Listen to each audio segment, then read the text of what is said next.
அக்கம் பக்கத்துல இருக்கவங்க எல்லாம் அசிங்கமா பாக்குறாங்கடி. அம்மா பேச்ச கேளு. இந்த ஒரு வாட்டி கை நீட்டி காசு வாங்கிடுடி. உங்க அப்பா மாதிரி நீதி நேர்மை நியாயம்னு பேசிட்டு இருக்காதடி. அப்புறம் நம்ம நடு ரோட்ல பிச்சை தான் எடுக்கணும். கொஞ்சம் வாய மூடுறியா? நீ வாய மூடு. ஊர்ல உலகத்துல பண்ணாத தப்பியா நான் உன்னை பண்ண சொல்றேன்.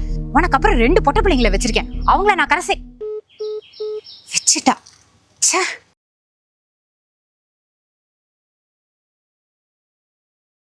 மே ஐ கம் இன் சார்? வாங்க யமுனா.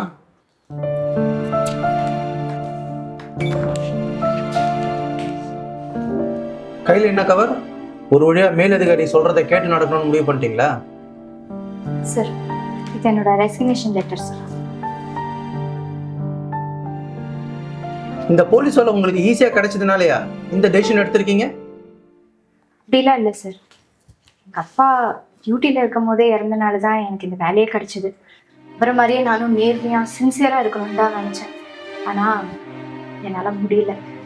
நீங்கள் சொன்ன மாதிரியே ரோட்டுக்கிட்ட இருக்க கடைங்க, ஃப்ரிட்ஜு கீழே இருக்க கடைங்க எல்லாத்தையுமே போய் லைசன்ஸ் இருக்கான்னு செக் பண்ணி பார்த்தேன்.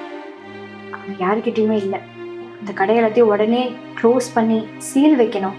அதை பண்ணுறதுக்கும் எனக்கு மனசு வரல சார். அதிகாரிங்க சொல்கிற மாதிரி காசு வாங்கலான்னா அதுக்கும் மனசு வரல.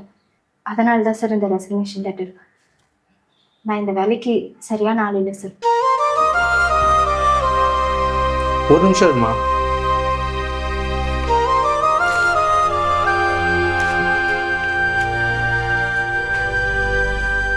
உன்ன மாதிரி மனசு பார்க்குற போலீஸ்காரங்களும் இந்த டிபார்ட்மெண்ட்டுக்கு தேவைதான். எப்போ பொதுமக்களுக்கு நேர்மையாக இருக்கும்னு நீ நினைச்சியோ அதுவே நல்ல விஷயம்.